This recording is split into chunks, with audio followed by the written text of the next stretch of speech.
Well, hello and welcome. Welcome to a Ontario network of CAPC and CPNP projects webinar offering. My name is Sydney Bell, and I'm the network program lead. And I'm really happy to be with you this morning and to introduce our guests who have graciously offered their time to come and share their knowledge and wisdom with us. Before we do that, I would like to pause and start things off from a good place and a centered place, and take a moment to offer a land acknowledgement. Our network, our Ontario network of CAPC and CPNP projects, acknowledges and gives thanks to the First Peoples and other Indigenous peoples of the territories where we work and serve, for sharing this land in order for us to continue our work with families across Ontario. So again, welcome. Really delighted to be able to introduce to you our speakers today, who are going to be speaking to us about Tiny Teachers and the Roots of Empathy program. So first of all, we have Catherine Talbot, who is the Roots of Empathy Director in Canada. Catherine first learned about Roots of Empathy from her sister-in-law in BC over a decade ago while attending her nephew's wedding in Vancouver. A conversation over coffee inspired Catherine to contact Roots of Empathy to inquire about becoming a volunteer instructor in her community in Burlington, Ontario. Her journey with the organization began in 2011 with training and delivering programs in a neighborhood school. Over the last decade, Catherine has mentored several new instructors and certified instructors, supported Roots of Empathy country managers internationally and program managers across Canada with strategic program planning, partnership development, fundraising, and community engagement. Catherine is also a Roots of Empathy trainer for new instructors and a member of the Roots of Empathy senior management team. She's passionate about children, our future leaders, collaborating and learning from others and giving back to the community. I'm also really pleased to introduce Brenda McCormack. She's the COO of Roots of Empathy. Over the past 16 years, Brenda has had deep and rich involvement with the Roots of Empathy organization, first as a Roots of Empathy instructor, then as a mentor, trainer, international senior mentor, master trainer, and then leading the organization in international relations and business development. Brenda is currently the Chief Operating Officer and has enjoyed being part of this growing and evolving organization. Prior to joining the organization, Brenda worked in government in the capacity of government liaison and policy development in the areas of finance and health. Volunteerism has always been a part of Brenda's passion to make a difference for parents and children in the world. Working with the Canadian Hemophilia Society, she designed and delivered workshops for parents and was also instrumental in setting up the Family Medical Resource Library at Sick Children's Hospital in London, Ontario, Canada. So join me in welcoming Catherine and Brenda. Hello. Thank you. Thank you so much, Sydney. Thank you for inviting Catherine and me to share information about the Roots of Empathy organizations and our programs. We're going to talk today about Roots of Empathy, our program for elementary school children, and we're going to talk a little bit about Seeds of Empathy, which is our program for the 3 to 5-year-old children in licensed daycare settings. And then we're going to do a little activity at the end of today to teach you about one of our philosophies that we use on temperament in Roots of Empathy. Catherine and I are going to share in this presentation. I'll begin, and Catherine will come in and talk more about the Roots of Empathy program in a moment. What I wanted to do is really set the context for this meeting by showing you a 1-minute video narrated by Mary Gordon, our founder and president, about Roots of Empathy and the program's impact. So I'll just move ahead here and show you a video. And Catherine, if you can give me a thumbs up if the sound is working okay. Babies are 100% accepting and they don't judge. We know that babies love people regardless of how they behave. They're superpower is that they can make you love them.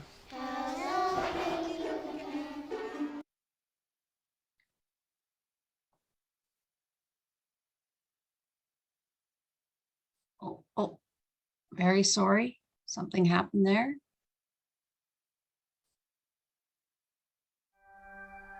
Start again. Babies are 100% accepting and they don't judge.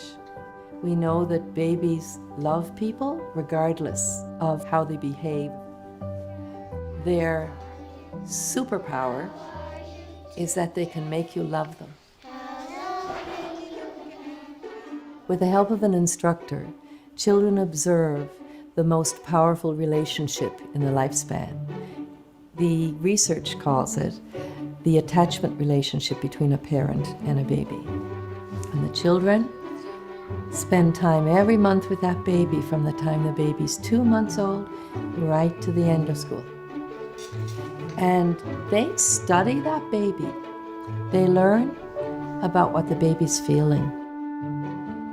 The children fall in love with the baby and they learn a lot about love from the baby and they learn about all their feelings. And then they learn how to have those same feelings for other people. Children are the citizens, the parents, and the leaders of tomorrow. And if we want them to grow up, to be healthy, to be mentally well, to be empathic, we need to start today because they will change the world.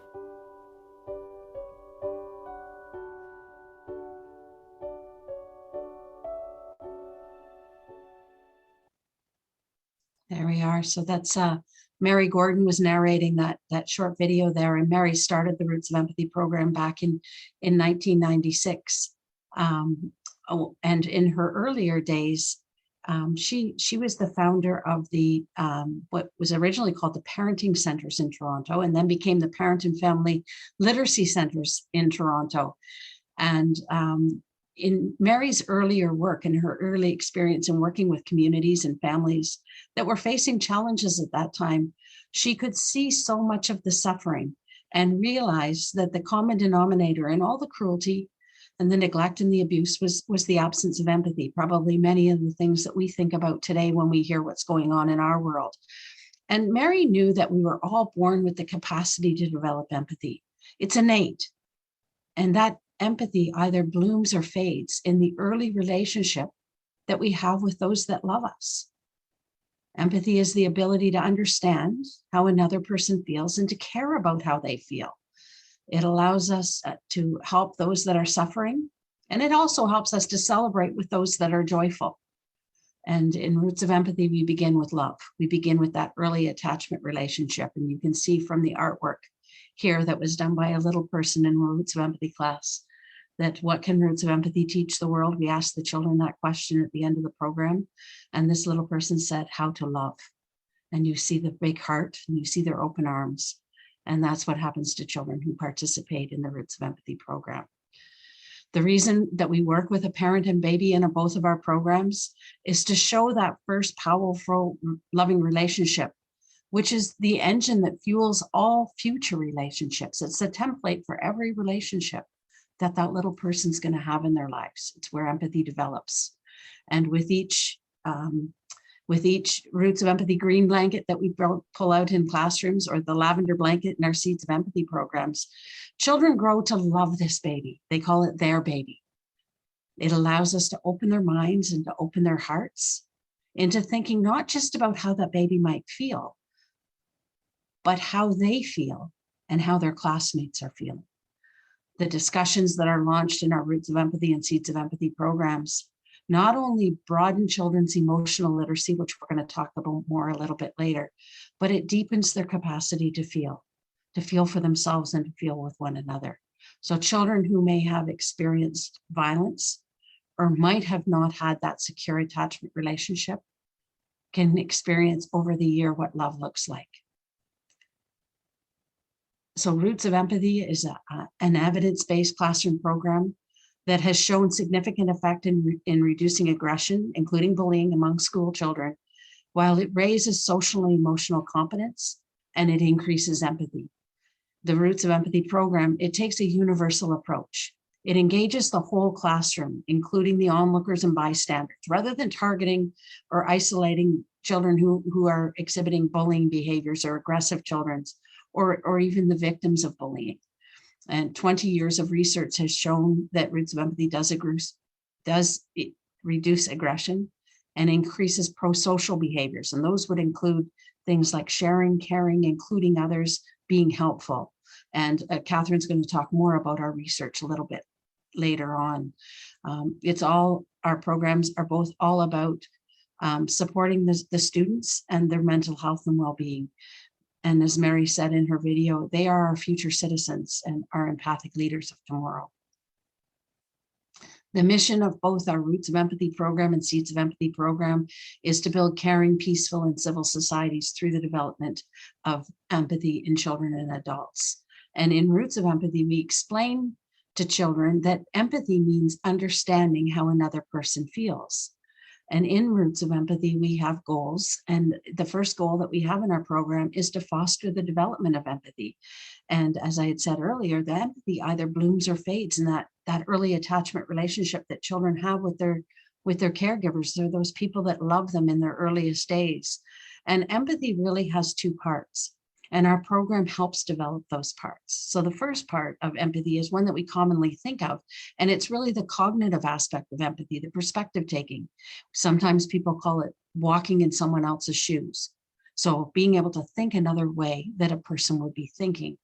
But the other part that is key to building empathy is the affective part of empathy, or the emotional part. So it's not enough to be able to think how another person might be thinking or imagine how another person might be thinking. You have to imagine how they're feeling. So that's the part that gets empathy in action, is being able to understand how that person might be feeling.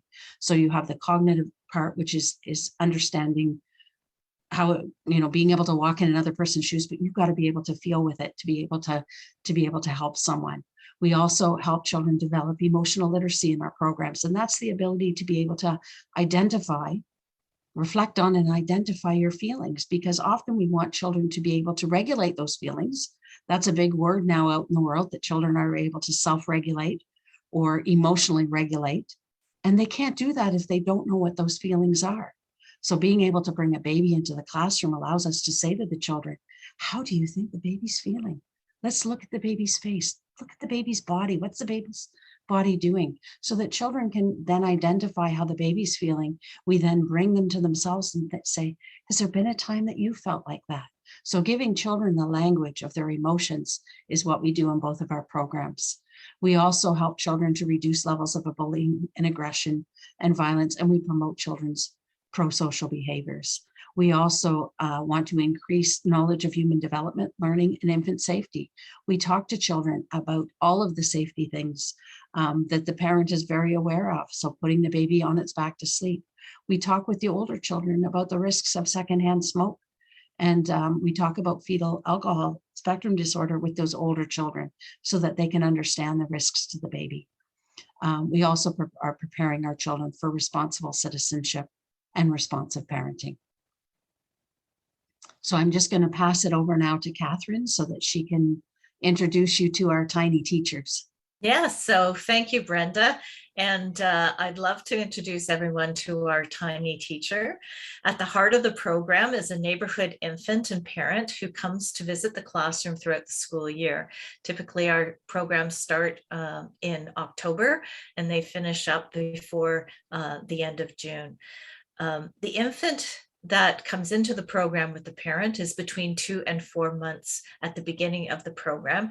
And what's really important around that age is that the children, as Brenda said, through the guided observation through the Roots of Empathy instructor, will be able to see how that loving relationship and attachment between the baby and the parent unfolds, and how the baby is feeling and the temperament of the baby, and then they can reflect back to their own.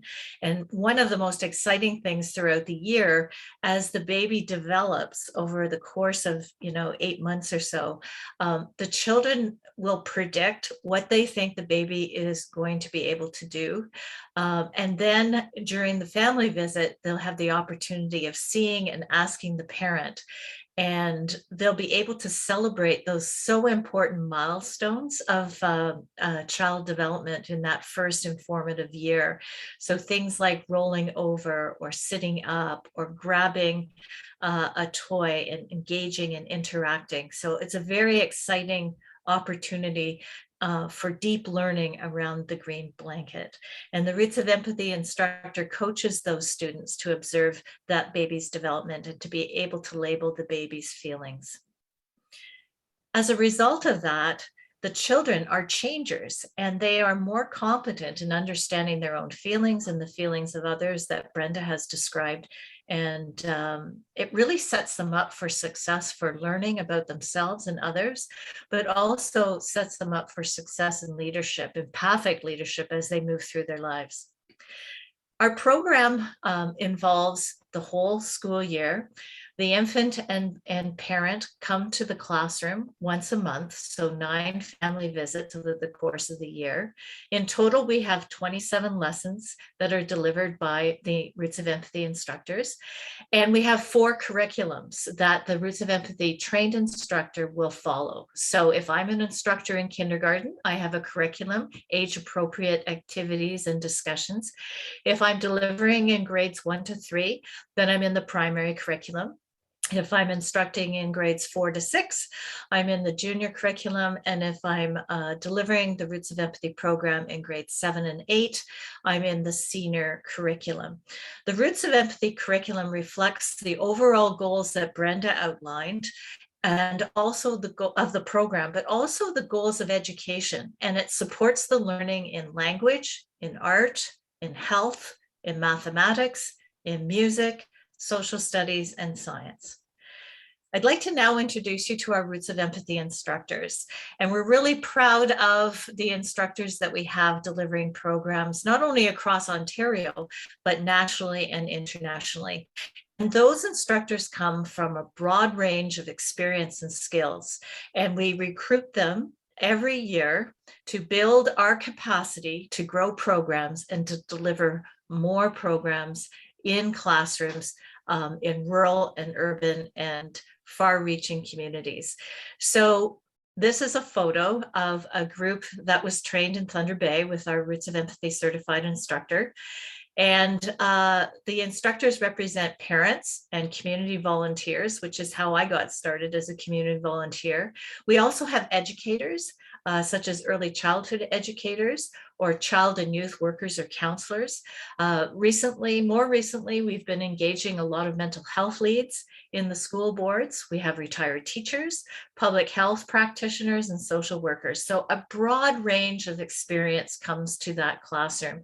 And our Roots of Empathy trains volunteers from the community and non-teaching staff. So the teacher does not deliver the program, but the teacher has a unique opportunity of participating in all of the lessons and observing how the children are interacting and engaging with both the Roots of Empathy instructor and also the volunteer parent and family around the green blanket. And we often hear from teachers that as a result of their students participating in the program, they've really seen a positive shift towards more kind, sharing, and including behavior among the students within the classroom. We also welcome in the program and engage in the community our Roots of Empathy families. And so here are two photos of very proud parents on the left-hand side with their tiny teacher, their son. And then the photo on the right-hand side is a parent with their baby going around and greeting the students with the welcome song, which occurs at the beginning, and also a goodbye song at the end of the program. As Brenda mentioned, Roots of Empathy engages the entire community. We like to bring together families from the immediate community around the school so that they represent and come into the classroom and represent the cultural diversity of the community in which the students are living and attending school. And at the end of the school year, always a favorite part of our program is a baby celebration. So at the end of successfully completing the 27 lessons and visits, the families are invited in with their babies who are much older than what they were when they started in the fall. And we come together with the teachers, the host classroom teacher, the principal, the instructors, and it's a wonderful way that we can highlight at the end of the year our sincere thanks to our volunteers who are participating in the program. I'm going to shift now to program impact and show you a slide on our global impact, because we are a global organization, and our programs have reached 1 million children on 4 continents in multiple languages, and we have over 2 decades of independent research. We are actually one of the few social emotional learning programs that are supported by this deep independent research. And we have won international and national recognition and awards for that research. A typical school year, we would welcome about 3,000 volunteer parents and their babies from the community in classrooms, reaching about 75,000 students. The evidence-based program is we conduct our own research, which is evaluation, and we do it in 2 ways. At the end of the program year, we do an annual program evaluation, because that really helps us understand our program impact and informs our program curriculum. And so we call it an APE, and that particular process involves all of the participants providing us with feedback. And so we get feedback from the Roots of Empathy instructor, the host Roots of Empathy teacher, our Roots of Empathy volunteer parent, and also the students. And again, depending upon the curriculum, some of the students will be reflecting their feedback in artwork, and others may be in a written response. And so that all goes into an annual report, which is shared with our funders and also schools and others involved. And we also do comparative research to deepen our understanding of our programmatic impact. And I just want to go to the next slide and show you a couple of samples of the artwork that demonstrates impact. This particular one is dealing with the question, what can Roots of Empathy teach the world? And the child in grade 2 has drawn a very detailed picture and says, when a friend is getting bullied, you should help them. And in the picture to the right, same question, grade 2 student. I am proud because I cheer on my friend because kids are making fun of her skin color. So you can really see the deep impact and the thoughtfulness and how deep they go with their feelings and their understanding of empathy and understanding how other people feel, and more importantly, what to do with that knowledge and to be more supportive of others. The next slide also is another artwork illustration. Again, the same question, and I think this just kind of ties it all very nicely together. And this grade 2 student says that what can the Roots of Empathy teach the world? And the student says kindness, stop bullying, love, and helping. And you can see each of those words represented in the picture. And what we say at Roots of Empathy is artwork is the window to the soul of the child. I'm going to hand it over now to Brenda, who's going to introduce our sister program, Seeds of Empathy. Thank you, Catherine. So Mary started Roots of Empathy back in 1996. And a lot of people were calling upon Mary to expand her program to other age groups. And Mary then brought Seeds of Empathy into childcare centers in 2005, because she saw the importance of helping children develop social emotional competence at an earlier age. So the program Seeds of Empathy actually started in British Columbia in 2005 and has spread across other provinces in Canada and internationally. And the main difference, I think, between Roots of Empathy and Seeds of Empathy that's important to point out, other than you'll see that there's lavender used, a lavender blanket rather than a green blanket in Roots of Empathy, is that the Seeds of Empathy program is delivered by the staff of the childcare setting. So Catherine had explained that in Roots of Empathy, it's not the teacher that delivers the program, it's a volunteer that comes into the classroom. In Seeds of Empathy, what we do is we're building on the existing caring and trusting relationship between the early childhood educators and the children in the center. The early childhood educators have an unparalleled power through the relationship with these little children. The relationship has everything to do with how the children learn. The young children are very open and receptive, and this is a critical period in their brain development.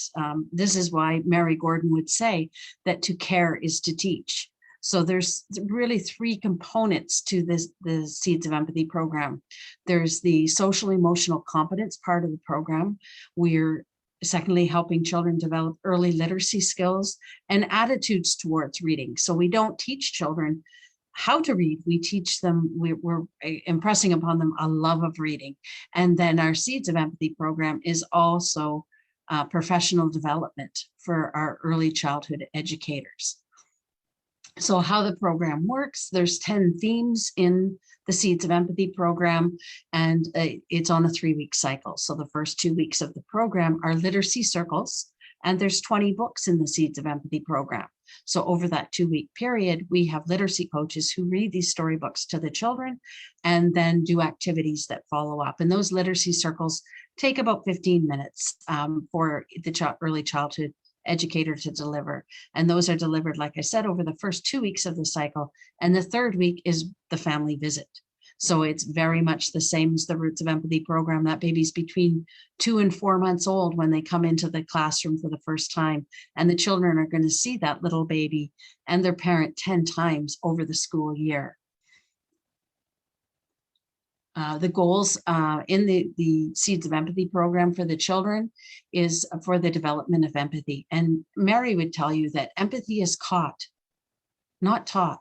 It can't be taught through traditional methods. And it's caught from the observation and interaction through relationships. The second goal of the program, excuse me, I'm going to sneeze.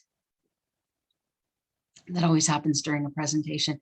The second goal is to help children develop social emotional understanding. So the program coaches the children to build a caring classroom as they become able to see their shared humanity and the idea that what hurts your feelings is likely to hurt my feelings. We help children develop pro-social behaviors as we do in Roots of Empathy. And again, those pro-social behaviors that we're really focused on are things like kindness, helping, sharing, and being inclusive of others. And we're reducing aggression, and the types of aggression that we really focus on is bullying and other unkind acts. And we are helping the children develop positive attitudes towards reading, because we know if children have positive attitudes towards reading in their preschool years, that it's going to influence the attitudes to reading through the relationships with important adults. It's going to influence their attitudes towards reading. And we're using that relationship that they have with the important adults in their lives through those literacy circles. Our goals for the early childhood educator is professional development. We provide professional development in our training. We train the entire center staff in the initial parts of the training, so that everyone at the center understands the philosophies of the Roots of, or the Seeds of Empathy program. We also want to help with the increasing their knowledge of early childhood development, and we want to promote empathy within the early childhood setting. So Catherine, I'm just going to let you explain some of the resources that we have as an organization. Thanks, Brenda. So I would invite you, if you haven't already, to explore the Roots of Empathy website. And I'll put that in the chat box a little bit later for you. We have a series of parenting videos by Mary Gordon. That's the one sort of in the center that says resilience. And they were produced and recorded to support parents during the pandemic. And we've gotten some very positive feedback from that. Mary also recorded a series of videos on understanding children's behavior through the lens of temperament, which you're going to learn a little bit more about from Brenda in part 2 of our presentation this morning, and the importance of temperament. And to the right are a number of keynote speakers and experts in empathy, neuroscience, and well-being. And we're very proud to host a research symposium. We used to do it annually and shifted to biannually. Because of the pandemic last year, we were able to do it virtually, which was wonderful, and bringing everyone into that space. And we hope to be planning our next one soon. The book on the left-hand side of your screen was written by Mary Gordon, Changing the World Child by Child. Chapter 1 is on our website if you're interested in that, and you can also purchase the book. But if you're really interested in diving deeper into some of the philosophies, stories, and learnings that we've just highlighted very briefly today, the book might be a good choice for you. We are going to wrap up this part of the session before we move on to the temperament workshop. We'd like to close our presentation with the voices of experts who support and champion the Roots of Empathy organization and programs, demonstrating the program impact and support for children's mental health, well-being, resilience, and social emotional development. And we invite everyone to join the empathy movement and change the world child by child.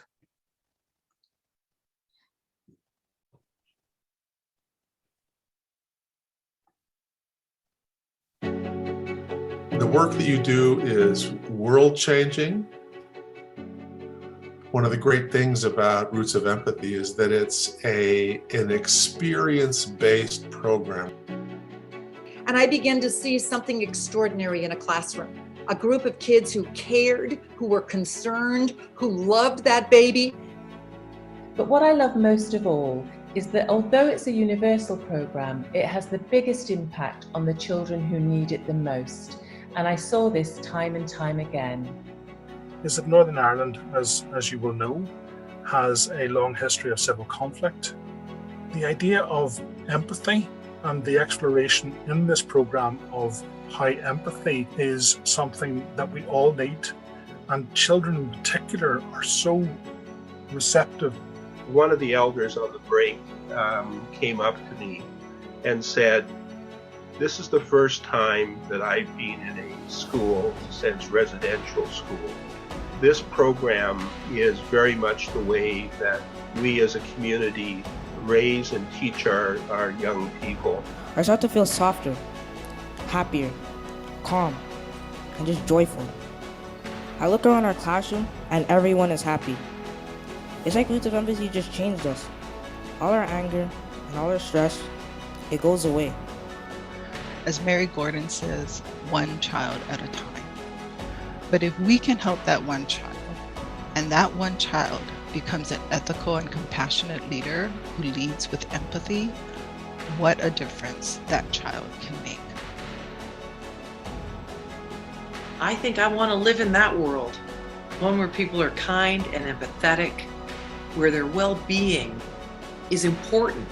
That's the kind of world I want to live in.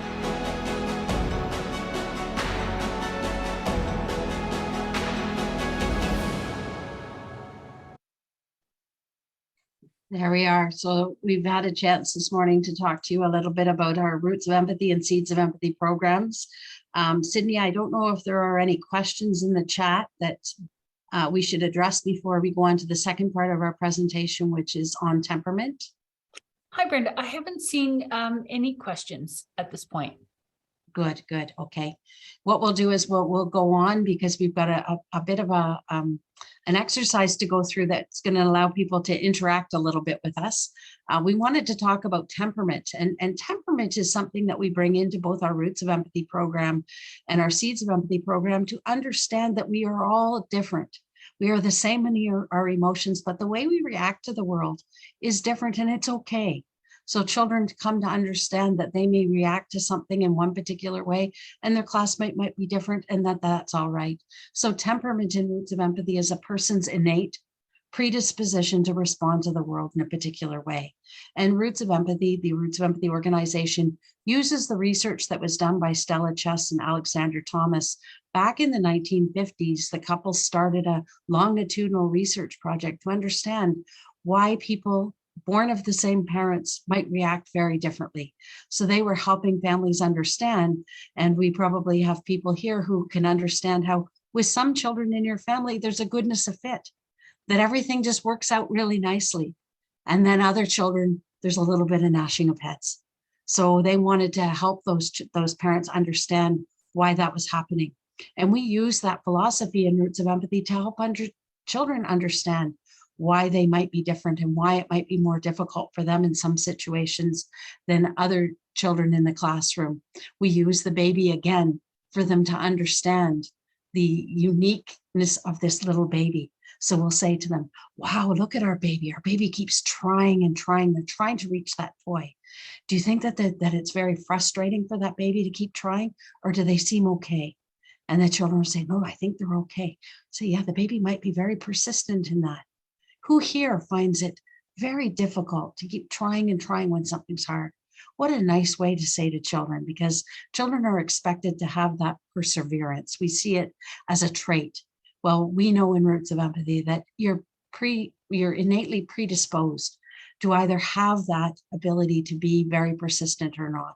It doesn't mean that you can't work on it, that you can't ever get there. But it does mean that for some children, it's harder to be persistent in an activity when you're low in persistence, we call it.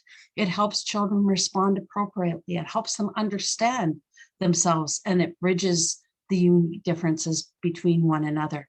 So that's why we bring temperament into Roots of Empathy. And Catherine had pointed out Mary Gordon's book, which I keep here right beside me all of the time. And Mary, in her book, she talks about temperament. And I'm going to read you a couple paragraphs from that book to help you understand why we use temperament in Roots of Empathy. And in Roots of Empathy, we teach children that babies are all born with different temperaments, and that a baby you get is rarely the baby you ordered. Any parent with more than one child can tell you that these differences in temperament are innate. Your first child, a boy, is born in the spring, and you name him David. You take a year off work. You breastfeed him, you play with him. You read to him, sing to him, and you take him to the park.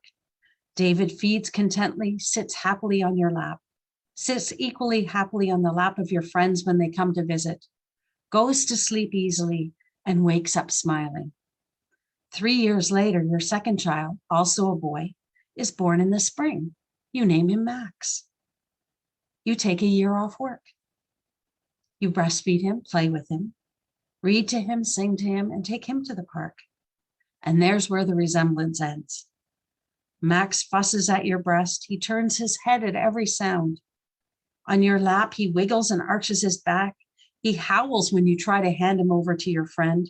He screams when you put him in your crib and starts crying as soon as he wakes up. How on earth did this happen? You didn't move house. David and Max were born into an almost identical environment, except, of course, that David was born into a family of 2 and Max into a family of 3. You were thrilled at the arrival into the world and were ready to provide the same loving parenting approach. The answer is both difficult, easy and difficult. David was born with a set of temperament traits that, among other things, predisposed him to adapt easily, to react well to change, and to quietly enjoy his environment. Max arrived with a set of temperament traits that, among other things, made him more distractible, less welcoming of change, and slower to develop regular patterns. What makes this an easy answer is that there is a solid genetic difference between the 2 boys. They were born that way, with a distinct set of temperament traits that exists regardless of the environment. What makes it a difficult answer is that the parenting approach that works so well with David will need to be adjusted to accommodate Max's temperament. So when we speak to children in Roots of Empathy about temperament, we talk to them about 10 or these 9 temperament traits, and we don't identify them to the children because some children wouldn't understand these words. What we do is we help children understand this tiny baby on the green or lavender blanket. So we might say to them, look at our baby. Our baby moves around a lot. Let's look at our baby. And they'll say, wow, it's baby's legs move all the time. The baby wiggles a lot. I've had some little babies on green blankets that almost vibrate. Their body is moving so much. But then we can turn it over to the children and we can say to them, who here likes to move around a lot? And who here finds it easy to sit in their chair all day? And children can self-identify themselves. They'll put up their little hands when they see that baby and understand that that baby moves around a lot. Yeah, I move around a lot too. So often children get labeled poorly when they want to move around a lot. I remember my grandmother called it ants in your pants. You've got ants in your pants. You can't stop moving. I saw it as a character flaw. It's not a character flaw. It's who I am. It's the way I was born. My body has to expend a lot of energy. So I need to be moving a lot around a lot. And some children get labeled as lazy because they don't move around a lot, that they'd rather have a quiet activity. They'd rather read a book than go out and play in the street, play soccer with their friends. So we want children to understand that we're all different. And again, we use this tiny baby. So I wanted to give a chance to kind of have an interactive activity here. And Sydney's going to help me with that. We're going to do a poll because I'd like you to understand your own unique temperament. It's helped me out a lot as a parent, as a partner, as a colleague, to understand who I am, and then understanding the people around me. So we're going to start off, and I'm going to go down the list here and see how far we can get in our last 15 minutes. But I'm going to start, and I'm going to talk about the temperament trait of rhythmicity, because some of us are very high in rhythmicity. That means that our biological functions are very regular. We need to eat at the same time. We need to sleep at the same time. Our little babies on the green blanket, parents can identify that with that because some babies are very high in rhythmicity. The parent can set their watch by the baby's bowel movements. They know that at 2 o'clock, it's not a good idea to be out of the house because that's when it's going to happen. And I'm better here with my change table than out at the grocery store. But there's some people that are low in rhythmicity. And those babies could be more challenging because you don't know when they're going to sleep. A parent thinks, okay, I've got this thing. I've got this routine thing. The baby slept through the night last night. And then the next night they're up 3 times. Parents who have babies that are high in rhythmicity think they're brilliant parents.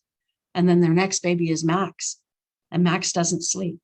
So some of us are very high in rhythmicity, which means that our biological functions, like I said, you like to eat at the same time, you go to bed at the same time, you wake up at the same time.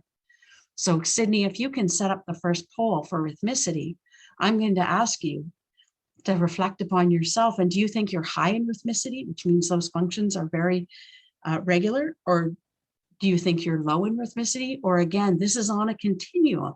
So you could be anywhere in between. It doesn't mean that you're high or you're low in these temperament traits. You could be right in the middle. It's just, it's easier to identify someone if they're at one end or the other of the continuum. So is it possible, Sydney, that you could offer I can first poll? Oh, and would you like me to launch it right now? Yeah, if you launch it, and then we'll ask our participants to just click on if they think that they're high, low, or somewhere in between. There we go. We'll just let a few more people come in. All you have to do is click on high, low, or somewhere in between. Got a couple more to come in. There we go. Most people have participated. And I think, Sydney, is the next thing you can say is show the result, right? I can do that. Yeah. So if you show the result, you'll see there that most people who participated in this are somewhere in between. So they wouldn't see themselves as high or low. They're seeing that they're somewhere in between. So we'll go to the next temperament trait then. Sure. And I think you can stop sharing that. And then I'll go back to the list of temperament traits. And you can see the second temperament trait here I wanted to talk about was is adaptability. And some people are very high in adaptability. It means that change doesn't really bother them, or doing something different doesn't really bother them than what they had anticipated. And some people are very low in adaptability, so change is more difficult for them. And if you've got little ones, you know which ones are low in adaptability. Changing from one activity to the next might be difficult for them. Trying a new food might be difficult for them. For some children, even having new clothes is difficult for them. I've talked to parents who say that the transition in the morning from jammies to school clothes is very difficult and often not worth the fight. I've heard of one parent who actually put their child in their school clothes the night before after bath time, and they slept in them because it eliminated a lot of the morning problems. And that parent very brilliantly understood that their child was low in adaptability. And they worked on that trait in other times of the day when it wasn't a rush to get out of the house, where they had to give them more warning about things. 5 more minutes before we're going to stop, you're going to stop playing with your Legos and have dinner. Or a teacher who knows that some children need more time to change activities and say 5 more minutes before it's time to move on to our next activity.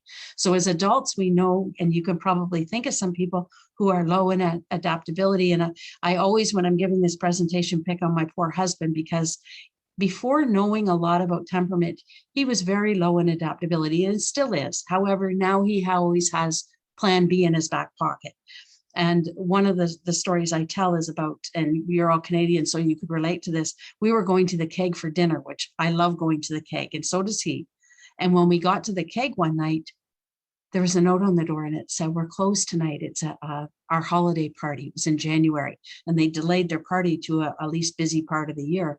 And I thought, how nice, they're all getting to get together.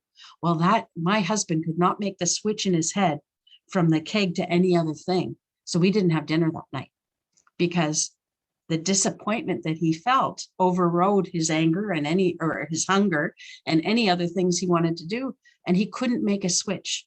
I had plan B already. We passed Boston Pizza on the way in and I was good to go there, but he could not make the switch. So he would be identified as someone that's low in adaptability. Change was hard for him, where I'm higher in adaptability and I can I would say, go with the flow.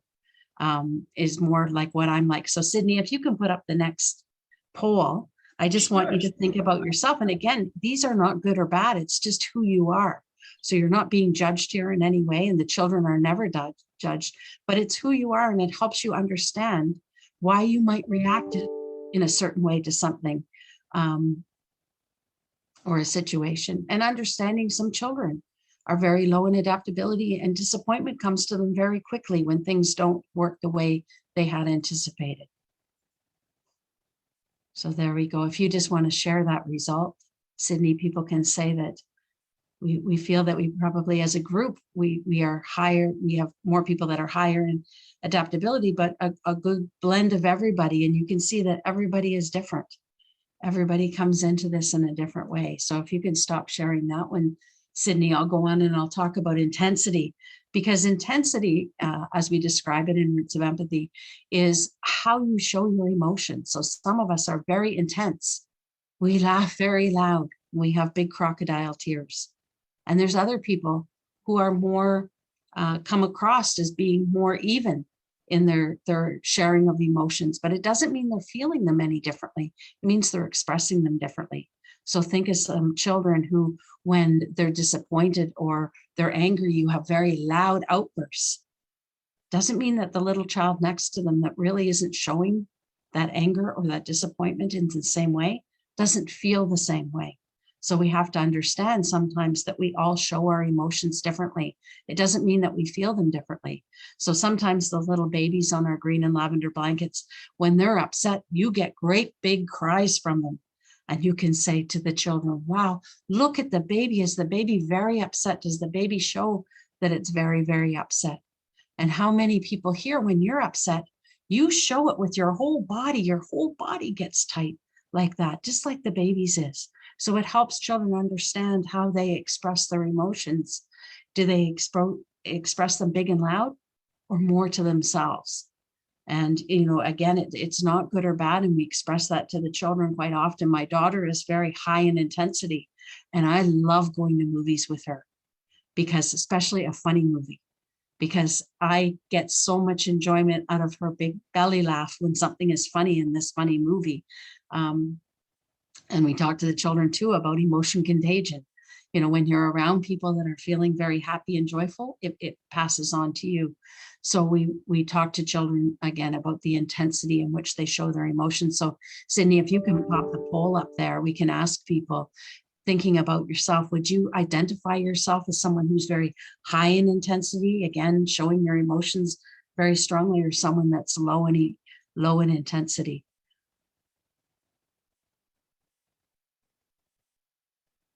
There we go. There we go. And you can share the poll there, Sydney, so that we can see that we're a pretty even split, that we're all different in the way that we show our emotions. So the next one I want to talk about, and I talked about it a little bit in the beginning when I was talking about temperament, is persistence. Some of us can keep at a task, no matter how hard it is. We don't get frustrated. We just keep going and going and going. Or we keep our mind very focused on that one thing, and we can keep trying it, even if it's hard. But there's other people who get frustrated very easily, and they'd rather move on to something else. And that's how we pose it to the children. So you'll see some babies on green blankets, and we put the toy a little bit away from the baby, and they'll keep wiggling and jiggling and trying to reach that toy. And that baby might be identified by the instructor as a baby that just keeps trying and doesn't frustrate easily. And then we have other babies who, as soon as you put that toy out of reach, you can see their bodies start to tense up and then start to get a little annoyed with you as an instructor. They'll kind of turn around and look at you like, lady, I'm right here. Why wouldn't you put it closer? So that baby might be seen as someone who is a little lower in persistence. But again, it's not a character flaw.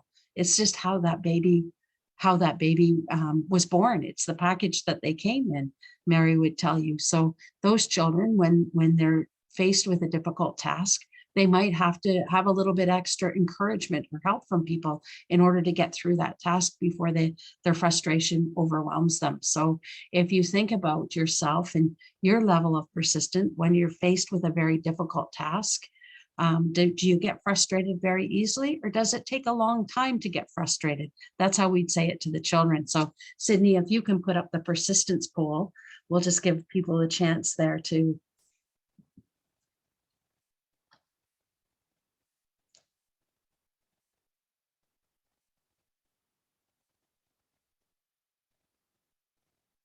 There we go. Do you want, oh, we got more coming in now. There we go. Sydney, do you want to share that?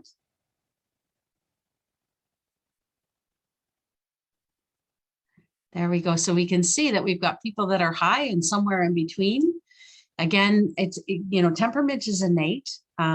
It stays with you for a lifetime, but you can also come to work with yourself. And that's what we do in Roots of Empathy. By helping children understand their temperament, they might learn how to cope with things because they've learned that they might be low in persistence, and they give themselves a break. One parent had explained to me that their child was very hard on themselves when they couldn't do something at school. And Roots of Empathy helped them be more patient with themselves because they had learned patience with the baby. That you don't get impatient with the baby because they can't roll over right away. That the baby sometimes needs help and they sometimes need time. And that helped that child give themselves time and be patient with themselves. So you'd see that child was helping them become more persistent in a task that was difficult. So the next one I want to talk about is first reaction.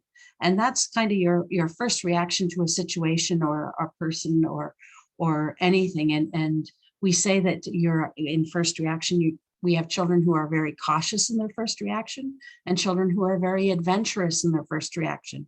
So the adventurous children, or even adults, are risk takers.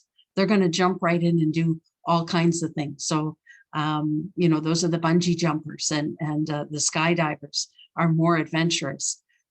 They also are the people who get hurt both emotionally and physically, if you can imagine, where you can see that some people are more cautious in their first reaction. They want to think through things. It doesn't mean that they're not going to do it, but they might need to investigate bungee jumping a little bit more before they put their name on the list. So children in the classroom who are more cautious, they really want to think through things. a child who's more cautious, going to a birthday party, they might want you to hang around a little bit more before and see what's going to be happening at that birthday party before they rush right in. Where our adventurous children leave you at the door and they're into the activities at the birthday party right away. So if you think about yourself, and Sydney, you can put up the poll for first reaction.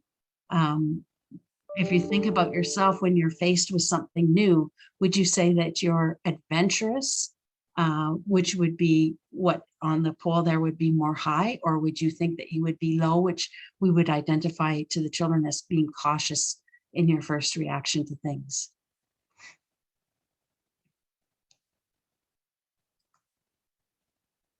There we go. And Sydney, you can put up the poll there. Again, we have people that identify themselves as high, low, and anywhere in between. Again, it's not good or bad. It just means that understanding yourself and your own first reactions to things will help you with your reaction.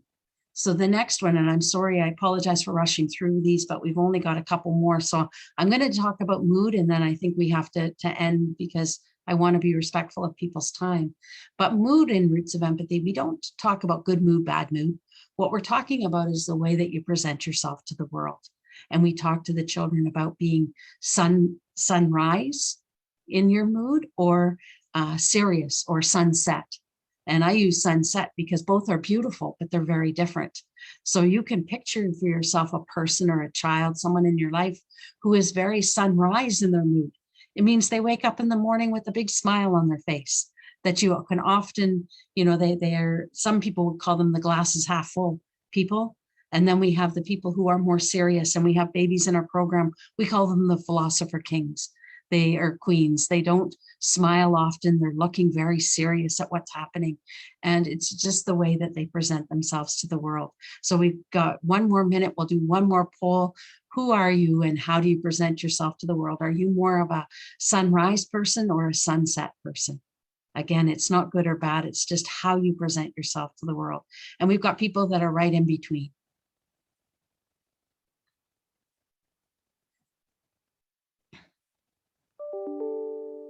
There we go. And you can share that Sydney, with everybody. And you can see we're all different. And the beauty of talking to children about temperament, and we don't even use the word temperament. We're just using those explanations of reaction with the children. They come to understand themselves and one another. And that's the goal of our program. So I know that I've taken us right to the end of our time today. Sorry. If you have any questions, would like more information about the Roots of Empathy organization or our programs, Roots of Empathy or Seeds of Empathy, please feel free to reach out to Leah Silverman. She sends her regrets. She had hoped to be here today, but she's ill. Her email address is up there. And please, as Catherine mentioned, check out our website. If anybody does have questions and wants to stay past the time, Catherine and I will stay on the Zoom call with Sydney for a couple minutes. And thank you so much for being part of our presentation today. Sydney, thanks so much for arranging and inviting all of your guests. Oh, that's wonderful. Here, I'm trying to, oh, there we go, get my camera going. Thank you so much, Brenda and Catherine. And yes, if you do want to unmute yourself and ask a question, you're very welcome to do that, or type it in the chat. Here's a question here. Let me read it to you. It was sent to me. Does the early childhood educators create program planning together with the volunteer parents? And if yes, is it based from observations? So the Seeds of Empathy program, like the Roots of Empathy program, has a full curriculum. So the early childhood educators have everything they need to deliver the program. It's a full curriculum for both the literacy circles and for the family visit. It's a very scripted curriculum. We give you all the materials you need, the 20 storybooks, and the 20 storybooks have activities with them. And those activities might be discussion, it might be reflection, it might be an art activity, a music activity, a movement activity, but you follow along with the curriculum. So you read the child the book, and then you pick an activity that we provide for you. And the family visit, we provide all of the materials that you need and a scripted curriculum so you know exactly what you're going to be doing and talking to the parent about, and guiding the children's observations during that family visit. Excellent. I hope that helps. Thank you. And thank you, Maris, for the question. And I'm not seeing any other questions here. So I just want to take this opportunity again. Oh, here's another question sent to me here. Is there a fee involved for a school? It depends on the location. So we're in every province of Canada and 10 other countries, and it really depends on our funding and our arrangements that we have. So in some provinces we have government funding, in others it's foundation funding, philanthropy. So it's a really case-by-case type situation that we talk about. Here in Ontario, we've been very fortunate to have funding from the Ontario government, and hope to continue to get that funding. Okay, great. Thank you for those questions. And I'm just so appreciative that the both of you were able to join us and give of your time and share, about both Roots and Seeds of Empathy, and giving us just a better idea of the great work that's being done across Canada and the world, and teaching us more about the importance of empathy. And I really enjoyed that exploration of temperament, and it certainly has got me also reflecting on my own sort of where I land, and that self-awareness is really so helpful to, again, I love that you say that neither is sort of good or bad in any sort of on the continuum, but it's when you have an awareness, you can kind of make whatever adjustments you need to do to navigate life a little more easily. That's a good way of putting it, Sydney, navigating life. I didn't mention, but on our website, there's a whole series of temperament videos that Mary Gordon has done to help parents. So that's on our website. There's 10 videos there that will walk through each one of those temperament traits, as well as an introductory video. And I also am remembering, my ears perked up at the videos that Mary put out around parenting during COVID. And are those free to access as well? Yes, they're also on the website. Yes. Okay, so I will make sure to link that for our network members as I share this video. Okay, yeah, Sydney, what we can do is we'll send you the links for both pages so that it's easy to find for people. Great. And those parenting videos, we translated them into 18 or 19 different languages, including 6 Indigenous languages. Okay, wonderful. Lots of fabulous resources. So thank you to the folks who joined us live here today. It was really great to spend time with you. And to those who will be watching the recording, thanks for watching. And most especially, huge gratitude to Catherine and Brenda for coming and spending time with us today. Thank you so very much. Our pleasure. Oh, you're welcome. Our pleasure. I hope everybody has a wonderful rest of the day and a wonderful weekend ahead. Thank you. Thank you, Sydney. Take care. And again, I'll stop recording, but if anybody does have another question